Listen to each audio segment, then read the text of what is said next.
সবাইকে অনুরোধ করব, সবাই চলে আসুন। আমরা আজকে এর শেষ দেখে ছাড়বো। মিরর ইমেজ সরকারকে প্রকাশ করতে হবে প্রকাশ্যে এবং সংবাদপত্রে, এটাই আমাদের দাবি থাক। আজকে মিরর ইমেজ না নিয়ে আমরা উঠবো না। আপনারা যারা যারা যেখান থেকে এসছেন মানে আসছেন, তারা যদি আপনাকে কোথাও পুলিশ কিছু করে, আশা করছি পুলিশ গায়ে হাত দেওয়ার আর সাহস পাবেন না, কারণ তারা খুব চাপে আছে। এরপরেও যদি আন্দোলন ভেঙে দেওয়ার জন্য তারা আসে এবং আমাদেরকে তুলে নিয়ে যায়, তাহলে যেখানে আপনারা সবাই আছেন সেইখানেই বসে পড়বেন, বসে পড়ে বিক্ষোভ প্রদর্শন করবেন। আমরা অনেকজন আছি এখানে। আমরা কালকে রাতে বাধ্য হয়েছি, খুব বৃষ্টি হচ্ছিল, তাই আমরা কালকে কৌশিকদার বাড়িতে আসতে বাধ্য হয়েছি। এই যে কৌশিকদা, উনি গড়িয়াতে আছি আমরা, এখান থেকে বেরোবো। তো আমরা যা শুনলাম, অনেক প্যানিক ছড়াচ্ছেন যে কেউ আটকাচ্ছে, পুলিশ আটকাচ্ছে কোথাও। এখনো পর্যন্ত সেরকম প্যানিক শুনিনি, মানে কথা শুনিনি যে আটকাচ্ছে।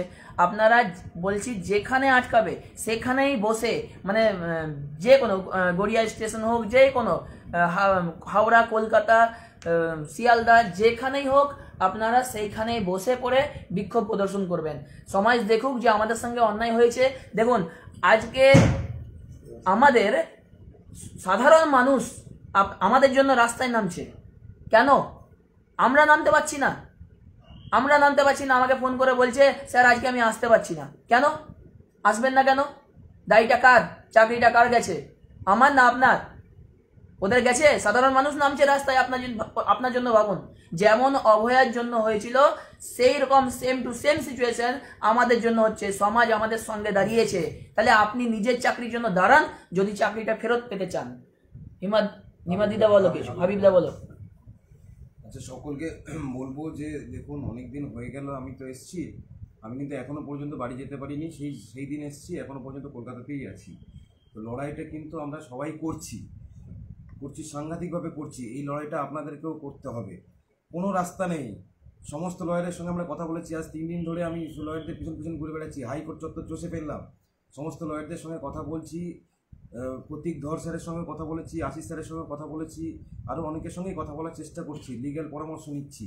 যারা আমাদেরকে লিগ্যাল কিছু ওয়ে আউট বেরিয়েছে, কিন্তু তার একটা সবথেকে বড় ব্যাপার হচ্ছে ওই ওয়ে আউটগুলোকে ইমপ্লিমেন্ট করতে গেলে সরকারকে প্রেশার দিয়ে ওই মিরর ইমেজটা বার করাতে হবে। ওইটা না হলে কিছু হবে না।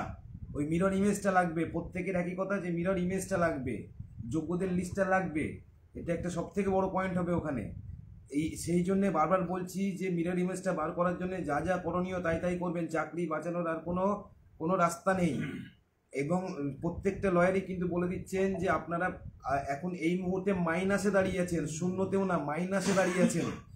এইখান থেকে ফিরে আসার, যদি মিরর ইমেজটা বেরিয়ে আসে, তাহলে এখান থেকে ফিরে আসার 5% একটা চান্স হবে। তাই ওই চান্সটা কাজে লাগান, ওই চান্সটা অন্তত যেন হারিয়ে না যায়। তো এই ব্যাপারটা সবাই মাথায় রাখুন যে ওই মিরর ইমেজটা লাগবেই। এটা কোনোভাবে করা যাবে না, অ্যাভয়েড করা যাবে না। তাই কোথায় কি হচ্ছে, কার কি হয়েছে, কার অসুস্থ, কার কি হয়েছে আমাদের জানার দরকার নেই। প্রত্যেকে চাকরি বাঁচাতে হলে মিরর ইমেজ বার করাতে হবে এবং গভর্নমেন্টকে প্রেশারাইজ করতে হবে। এই জিনিসটা সিম্পলি বুঝে যান, এটা নিয়ে কোনো দ্বিমতের জায়গা নেই। আর যেভাবে গড়িমসি গাফিলতি করে আজকে এই পরিস্থিতিতে দাঁড়িয়েছি আমরা, আমাদের এই মানসিকতার জন্যই, প্রথম থেকে আমাদের এই মানসিকতার জন্যই আজকে এই জায়গায় দাঁড়িয়েছি আমরা আন্দোলনে ডাকলে লোক পাওয়া যায় না, বিকেলবেলা বাড়ি যাওয়া তাড়া লেগে যায়।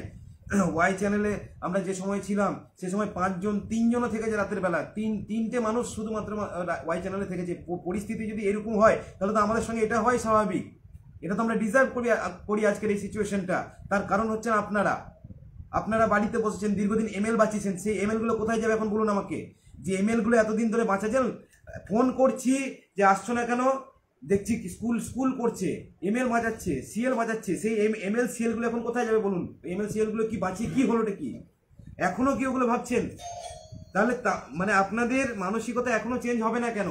আজকে যেন ম্যাক্সিমাম ভিড় হয় এসএসসি অফিসে, এবং যতক্ষণ না ওএমআর মিরর আমরা পাচ্ছি, মিরর ইমেজ আমরা যতক্ষণ না পাচ্ছি, যোগ্যদের লিস্ট যতক্ষণ না সার্টিফাইড হতে পাচ্ছি, আমরা কিন্তু রাস্তা ছাড়বো না।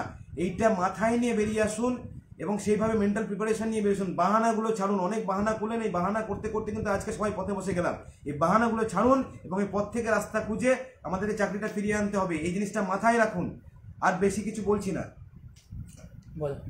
মধ্যশিক্ষা পর্ষদ এমএ করেছে, এমএ করার সাথে সাথে আরও কিছু পয়েন্ট নিচে লিখেছে যে ডিসেম্বর মাসের লাস্টের দিকে এই প্যানেলের ওপর আমাদের কোনো দাবি থাকবে না, এই মর্মে আমরা মধ্যশিক্ষা পর্ষদ এগোচ্ছে। বুঝে দেখুন ব্যাপারটা কতটা ভয়ঙ্কর। আমাদের দিয়ে আর 6-7 মাস কাজ করিয়ে নেবে, নিজেদের কাজ সিদ্ধি করে নেবে, করিয়ে নিয়ে তারপর আমাদের ছুঁড়ে ফেলে দেবে। এমএ ফাইল, আমরা যতদূর খবর পেয়েছি এমএ ফাইল গুরুত্বপূর্ণ নয়, গুরুত্বপূর্ণ হচ্ছে রিভিউ করানো। রিভিউ করিয়ে সঠিক তথ্য দিয়ে, সঠিক তথ্য বলতে মিরর ইমেজ প্রকাশ করে আমাদের একাডেমিকে কত পেয়েছিলাম, আমাদের ভেরিফিকেশন ঠিকঠাক হয়েছে কি না সে সমস্ত তথ্য দিয়ে, ইন্টারভিউয়ে কত পেয়েছিলাম সেগুলোর প্রতিটা পয়েন্ট দিয়ে দিয়ে প্যানেল বের করে প্রত্যেকটা যোগ্য প্রার্থীর নাম লিখে সেই প্যানেল প্রকাশ করা, সমস্ত সমাজের কাছে দেখানো যে এরা যোগ্য, এইটা বের করে নিয়ে আসতে হবে। রিভিউ করিয়ে রায় ঘোরাতে হবে। আজকে মাইনা ঢুকছে তার মানে এই নয় আগামী দিনে মাইনা ঢুকবে। বুঝুন ব্যাপারটা, বুঝুন, আসুন, রাস্তায় নামুন। সাধারণ মানুষ রাস্তায় নামছে, আপনি কেন নামবেন না? কার চাকরি গেছে? একদম। নূরদি কিছু বলবে? নূরদি বলো। বলার কিছুই নেই, অনেকদিন ধরেই আমাদের এই প্রতিবাদটা চলছে, আন্দোলনটা চলছে। আমরা তো কোনোভাবেই দুর্নীতির সঙ্গে যুক্ত নয়। আমি যদি মাটি কামড়ে পড়ে থাকতে পারি একটা মেয়ে হয়ে মুর্শিদাবাদ থেকে এসে, আমারও সংসার আছে, আমারও বাবা মা আছে, আমারও বিভিন্ন প্রবলেম আছে, তারপরেও আমার মনে হয়েছে আমার চাকরিটা এবং আমার সম্মানটা সবথেকে জরুরি। তাহলে আপনারা কেন এত গড়িমসি করছেন? এখনও আমি অনেকজনকে দেখছি যারা বলছে আমার এই অসুস্থতা, আমার বাচ্চা, আমার অমুক, আমার তমুক। আপনি বলুন তো, আপনার বাচ্চা আপনি দেখছেন, ঠিক আছে, আপনার বাড়িতে কি কেউ নেই বাচ্চাকে দেখার জন্য? অবশ্যই আছে, তাকে দায়িত্ব দিয়ে আসুন। চেষ্টা করলেই পারবেন। আপনি একদিন দুদিন যান, চেষ্টা করলে অনেক কিছু করা যায়। আমরা স্কুল যাই, এত কিছু সামলে স্কুল যখন যেতে পারি তখন আমরা আমাদের লড়াইটাও লড়তে পারি। আপনারা লড়ছেন না, আপনারা এখন আবার পড়া শুরু করেছেন। আপনাদের মেন্টাল প্রিপারেশন এটাই যে আমরা পরীক্ষা দেব। ঠিক আছে, পরীক্ষা দিন, কিন্তু পরীক্ষা দিয়ে কি আপনি আসতে পারবেন?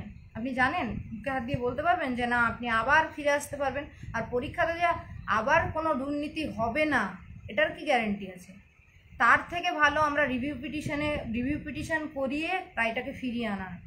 তার জন্য আমাদেরকে সরকারকে চাপ দিতে হবে এবং আমাদেরকে লড়তে হবে, রাস্তার লড়াইটা জারি রাখতে হবে। ওয়াই চ্যানেলের মতন দয়া করে যেন না হয় যে পড়ে আছি কি আমি নূর একা মেয়েদের মধ্যে পড়ে আছি, হ্যাঁ 4-5টা ছেলের মধ্যে একা একটা মেয়ে পড়ে আছি, এরকম যেন না হয়। আপনারা আসুন এবং নিজের অধিকার, নিজের লড়াই, নিজের সম্মান আপনারা বাঁচিয়ে নিন, নাহলে আপনাদেরই ক্ষতি হবে, আর কারোর হবে না। সবাই আমাদের পাশে আছে, কিন্তু তাদেরকে পাশে রাখার জন্য আপনাকে আগে আসতে হবে। রেখাদি কিছু বলবে? রেখাদি বল।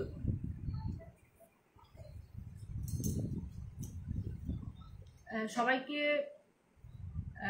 Good morning. গুড মর্নিং তো এই আমাদের তো ব্যাডের আর ব্যাডের শেষটা আমরা দেখতে চাই। আর কেন, চাকরি তো সব শেষ, আর কিসের আশায় আমরা বাড়িতে বসে আছি এখনো? শেষ লড়াইটুকু লড়বো না? বাঁচার শেষ যে আশা, সেই আশাটাকে আমরা করবো না? আমরা যে প্রাপ্য অধিকার, সেই প্রাপ্য অধিকারটা আমরা ছিনিয়ে নিয়ে আসবো। এই যে একটা দম, ডু অর ডাই, করবো অথবা মরবো, আমরা এটা পারবো না?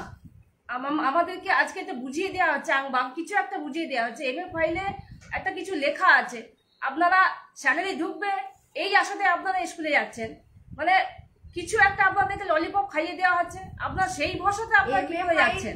1 বছরের জন্য বলা হয়েছে। আপনি 1 বছর থাকতে চান? 1 বছর নয়, পুরো 1 বছর নয়। পুরো 1 বছর বলছে এমএ ফাইল করা মানেই সমস্যা, আপনি সারেন্ডার করছেন। তাহলে এবার বুঝুন আপনারা কোনটাতে সান্ত্বনা, কোনটাতে যেতে চান। আপনাদেরকে বিভিন্ন রকম টোপ দেওয়া হচ্ছে, আপনারা সেই টোপ যদি গিলে নেন তাহলে মরেছেন। আর এমএ ফাইল যদি একবার অ্যাকসেপ্ট হয়ে যায় তাহলে কিন্তু রিভিউ পিটিশনে আর আমাদের দাবি থাকবে না, মানে আমাদের রিভিউ পিটিশন খারাপ হয়ে যাবে। এমএ ফাইল অ্যাকসেপ্ট হয়ে গেলেই তাহলে আমরা এমএ ফাইলটা অ্যাকসেপ্ট হতে দেব না। আমরা এটা দাবি জানাবো যে এমএ ফাইলটা যাতে তুলে নেওয়া হোক বা স্টপ করে রেখে দেওয়া, মেনশন না করা হোক, এটা আমাদের দাবি থাকবে। কারণ কি এমএ ফাইল অ্যাকসেপ্ট হয়ে গেলে আমরা আর পারবো না। সেই জন্যই আপনারা যারা আসছেন তারা শীঘ্রই চলে আসুন। যেখানে পুলিশ কিছু করবে পুলিশের গায়ে হাত দেবেন না। মনে রাখবেন আমরা যোগ্য শিক্ষক, আমরা যোগ্যভাবেই শিক্ষক সুলভ আচরণ করব অবশ্যই, এবং যেখানে পুলিশ আটকাবে সেখানেই বসে থাকবে, সেখানেই অবস্থান করবে, সেখানেই ধর্ণা, সেখানেই একদম সেখানেই চলবে, আমরা উঠবো না ওখান থেকে একদম। ঠিক আছে, সবাই আসুন, সবাই আসুন, এটা শেষ লড়াই, দেখে ছাড়বো, মিরর ইমেজ নিয়েই ছাড়বো। ঠিক আছে, আর বাইরে লোক ঢুকে কিছু করলে আমরা চাই শান্তিপূর্ণ বিক্ষোভ হোক এবং বসে থাকি রাস্তায়, রাস্তার আন্দোলনই শেষ কথা হবে এবং ওরা প্রেসারে পড়বে। আপনি ভাবুন তো, আপনার যারা বলেন যে আন্দোলন করে কিছু হবে না, আপনি বলুন তো আপনার বাড়ির সামনে যদি 10টা লোক বসে থাকে আপনার কেমন প্রেসার ক্রিয়েট হবে। সেই রকম একই অবস্থা এখানে, যে মুখ্যমন্ত্রী, শিক্ষামন্ত্রী, তাদের তো এসে এইটা ডেরা, মানে বিকাশ ভবন, SSC অফিস, এগুলো তো তাদের জায়গা। তাহলে তাদের জায়গায় যদি আমরা বিক্ষোভ করি তাহলে সেটাই তো সফলতা, মানে প্রথম রাস্তা। তাহলে আপনাকে বসতে হবে, মাঠে বসতে হবে, ঘরে বসে নয়। এবার মাঠে বসে কথা হবে, চোখে চোখ রেখে কথা হবে। ঠিক আছে, ওরা আমাদের রাতের ঘুম কেড়েছে, আমরাও কাটবো। ওরা আমরা এখনো পর্যন্ত রাত জেগে আছি, ওরাও রাত জেগে কাজ করুক, ওরা যোগ্যদের লিস্ট বার করুক। রাত জেগে করবে, কেমন করে করবো জানি না, ওদেরকে মানে বার করতেই হবে। যতক্ষণ না বার করছে, যদি শিক্ষামন্ত্রী আজকে বলে যে আমাদেরকে সময় দিন, আপনারা উঠে যান, আমরা উঠবো না, আমরা বসে আছি, আপনি বার করুন, তারপর উঠবো। কেউ বাড়ি যাবেন না আজকে। 4টে বেজে গেলে যারা বাড়ি চলে যান তাদেরকে মানে কিছু বলার নেই, মানে কিছু ভাষা নেই আমার মুখে। আপনি প্লিজ রিকোয়েস্ট করছি, আজ একদম উঠবেন না। রাত হোক, কালকে সকাল হোক, পরশু বিকাল হোক, যাই হোক, দাবি আদায় করে আমরা যাব না, আমরা বাস মনে এটা ফল দেখেই যাব। ঠিক আছে, অবশ্যই আসুন সবাই, ধন্যবাদ।